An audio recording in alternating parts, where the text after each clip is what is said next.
أعوذ بالله من الشيطان الرجيم. بسم الله الرحمن الرحيم.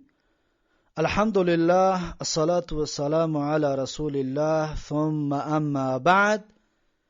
السلام علیکم و رحمت الله و برکاته. برادران و دوستداران زبان عربی، الحمدلله که ما و شما از کتاب بیدان، از کتاب گراماتیک زبان عربی، از کتاب صرف 3 درس گرفتیم و امروز انشاءالله به سمع شما دوستداران گراماتیک زبان عربی درس 4 را پیشکش میکنیم.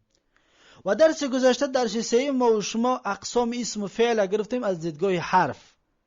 گفتیم به 7 قسم تقسیم می شود: صحیح و مضاعف و مثال و اجوف و ناقص و لفیف و ملتوی. اما درس گذشته ما و شما فقط صحیح را قطعی مضاعف گرفتیم و همچنین محموزها را گرفتیم. خلاص امروز از قسم 3 اقسام 7گانه شروع میکنیم که اون مثال است. مثال چی است؟ میگه که مثال آن است که در مقابله، یعنی در روبروی، در راستی فای اسم یا فعل حرف علت بود، همچون وعد و وعد بر وزن فعل و فعل. اکنون مثال کلمه ای را میگفتن که در راستی فای اسم یا که فعل، یعنی که یکم حرفی همون کلمه ثلاثی چه باشد؟ حرف علت بود، حرف علت باشد. و مثل وعدون و وعده، اولین کلمه حرف چی هسته؟ حرف واو هسته. حرف واو ما گفتیم از حرفای علت هسته. پس وعده این از اقسام 7گانه این مثال هست، یعنی که یکم حرفش حرفی علت هست. و همچنین مثال به 2 قسم تقسیم می شود، در این کتاب بیانش نکرده است. مثال واوی می شود یا مثال یایی می شود. و مثل وعده مثال واوی است. یسره مثال یایی است. وعده یعنی که وعده کرد. وعده یعنی که وعده کرد. بر وزن فعل و فعل. وعد و وعده بر وزن فعل و فعل. این قسم چی است؟ مثال است. و قسم بعدیش میگه اجوف. اجوف چی است؟ از دیدگاه حرف ما گفتیم کلمه اجوف میشه. اجوف یعنی چی؟ اجوف اون است که در مقابله عین اسم یا فعل حرف علت بود، همچون قول و قول بر وزن فعل و فعل. اکنون این دویم قسمی حرف علت دار بوده است. یکمش اگر که حرف علت باشد مثال است، اما دویم کلمه حرف علت باشد چی؟ اون اجوف است. اجوف همچنین به 2 قسم تقسیم می شود: اجوف واوی، اجوف یایی. به مثلا قول و قوله، این اجوف واوی است، برای دویم کلمش واو هست، دویم حرفش. یا مثال اجوف یایی داریم ما. اجوف یایی به مثل بیعون بیعه، بیعون بیعه، دویم حرفش چه است؟ حرف یا است. پس این اجوف یایی میگوین. اجوف به 2 قسم تقسیم می شود، یعنی دویم حرف کلمه اگر حرف علت باشد پس اون اجوفش میگفته یعنی. خب ناقص. ناقص چی است؟ میگه ناقص آن است که در مقابله لام اسم، در مقابله لام اسم یا فعل حرف علت بود، همچون رمیون و رما بر وزن فعل و فعل. ببینید ناقص کلمه را میگفته یعنی که در روبروی لامی اسم یا فعل حرف علت بود، یعنی که سیم حرف کلمه حرف علت باشد. و مثل رمیون و رما، رمیون رو میم سیم کلمهش چی است؟ یا است، رمیون. و رما همچنین و رمیا، و همچنین رمیا سیم کلمهش چی است؟ سیم حرفش چی است؟ حرف علت. پس این رمیون و رمیا را در از اقسام 7گانه این را ناقصش میگفتند. ناقص بر وزن فعل و فعل، یعنی رمیون یا در مقابل چی است؟ لام هست، یا رمیا یاش در مقابل فعل لام هست. برام خاطر چی میگن؟ ناقصش میگن. ناقص کلمه را میگفتن که سیم حرف کلمه حرف علت باشد، واو یا. پس این بود حرفای علت داره که یکم حرفش اگر حرف علت باشد مثال میگن. دوم حرفش اگر حرف علت باشد اجوفش میگن. سوم حرف کلمه اگر حرف علت باشد اون را ناقصش میگن. اکنون میگذاریم در لفیف. لفیف چی است؟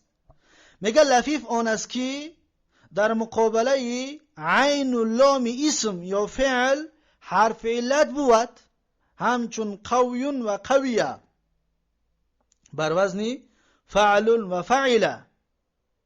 ببینید میگن که لفیف کلمه را میگن که در روبروی عین و لام اسم، یعنی دیم سیم حرف کلمه حرف علت باشد، و مثل قویون. قاف حرف صحیح است، یکم حرفش. واو حرف علت است، یا حرف علت است. پس دویم سیم حرف کلمه حرف علت است. پس قویون و قویه این را در اقسام هفتگانه اسم و فعل این را لفیفش میگفتن. یا گفته بودیم یا نام دیگهش این لفیفی مقرون، یعنی که دو حرف علت بر به بر آمدگی است، برای خاطر مقرونش میگن. مقرون چسبیدگی و یک دیگر بر به بر، این را لفیفی مقرونش میگن. بر وزن فعل و فعل، قوی و قویه بر وزن فعل و فعل. پس این چی است؟ لفیف است.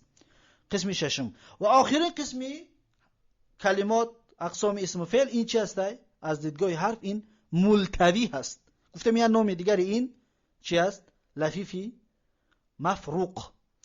ملتوی چی است؟ ملتوی آن است که در مقابله فاء و لام اسم یا فعل حرف علت بود، همچون وشیون و وشیه بر وزن فعل و فعله.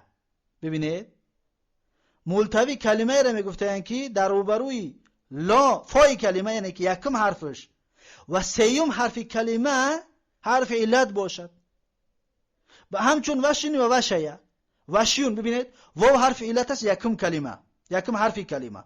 شین دویم حرف کلمه است، شین حرف صحیح است. و سیم حرف کلمه وشیون یا هست یا حرف علت است. پس یکم حرف کلمه و سیم حرف کلمه اگر حرف علت باشد اون را ملتوی میگن، یا لفیفی مفروقش میگن. مفروق یعنی جدا، حرف علت بر به بر نیست، حرف علت بینشون فاصله است، جدا هست. پس این را چی میگفتن؟ ملتوی یا که لفیفی مفروق بر وزن فعل و فعل، یعنی که وش و وشه بر وزن فعل و فعل. پس این بود اقسامی هفتگانه. پس میگذاریم به موضوع جدید. موضوع جدید اسم. میگه که اسم بر دو قسم است، اسم جامد و اسم مصدر. یعنی اسم در زبان عربی به دو قسم تقسیم میشده است. ما گذشته در درس یکم اسم تقسیم کرده بودیم، گفتیم ثلاثی و رباعی و خماسی است. اون از دیدگاه حرفاش بود. انا اکنون از دیدگاهی آیا از اون اسم چیزی گرفته اشتقاق کرده برآورده یگان چیز می شود یا نه. از این حساب میگه اسم به دو قسم تقسیم می شود. اسم جامد. اسم جامد گفته اسم را میگن که اون سخت است. جامد سخت میگن، یعنی سخت، از اون چیزی گرفته نمی شود. و اسم مصدر است. اسم مصدر اسم را میگه از اون چیزی گرفته می شود. فهمو؟ جامد گرفته نمی شود، مشتق یا مصدر از او گرفته می شود. پس میگه اسم جامد خودش بیان میکنه. میگه اسم جامد آن است که از وجه اشتقاق کرده نشود. اسم جامد کلمه را میگن که از او چیزی گرفته نمی شود. و مانند چی؟ همچون یعنی مانند رجل و فرسون. رجل یعنی که مرد و فرسون یعنی اسب. پس از رجل و فرسون یگان چیز ما اشتقاق کرده گرفته نمیتوانیم. فقط رجل خلاص مرد، یا فرسون اسب خلاص، از این چیز اشتقاق کرده گرفته نمی شود. پس این چی میگن؟ اسمی جامد، چه اشتقاق کرده نمی شود. انا اکنون دیم قسم اسمی مصدر است، اسم مشتقش میگن. اسم مصدر آن است که از وی چیز اشتقاق کرده شود. ببینید در جامد گفتیم اشتقاق کرده نمی شود، در مصدر میگه اشتقاق کرده می شود. یک معناش یکمش که اشتقاق کرده می شود.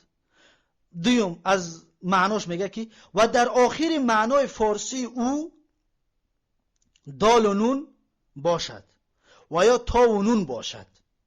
ببینید مصدر وقتی که ما ترجمه میکنیم در آخر کلمهش دال و نون می شود یا تا و نون می شود، مانندی ضربون زدن، زدن دال و نون هست آخرش، پس معلوم شد ضربون زدن مصدر هست. و قتلون القتل کشتن، پس القتل کشتن در آخرش تا و نون دارد، پس این چی است؟ این مصدر هست، این مصدر می باشد. پس معلوم شد که اسم در نزد عرب از دیدگاهی از او چیزی گرفته می شود نمی شود به دو قسم تقسیم می شود. یکم قسمش از او چیزی گرفته نمی شود، او را اسم جامیدش میگن، و مثل فرسون و رجلون و حمارون، از اینها چیزی گرفته نمی شود. و قسم دیومش که از او اشتقاق کرده گرفته می شود، او را مصدر میگن. مصدر از کجا میدانیم؟ از همین میدانیم که در آخری ترجمه فارسیش دال و نون یا تا و نون میشه. مثلا ضربون زدن، قتلون کشتن، اکلون خوردن، نصرون یاری کردن. ببین آخرش دال و نون یا تا و نون شده رفتن میگیرد. پس ما میفهمیم که این چی است؟ مصدر هست. پس از مصدر عرب ها 12 چیز اشتقاق میکنن. این 12 چیز را به یاردم الله تبارک و تعالی به درس آینده میگذاریم. درس پنجم از مصدر چی چیز اشتقاق کرده میشد اون رو بیان خواهیم کرد. و این بود درس امروزه ما و شما، و در اینجا این درس رو به پایان میرسانم و تا درس آینده یک و یک شما رو به الله تبارک و تعالی میسپارم. هر کجایی که باشید با یاد الله، با ذکر الله تبارک و تعالی باشید. السلام علیکم و رحمت الله و برکاته.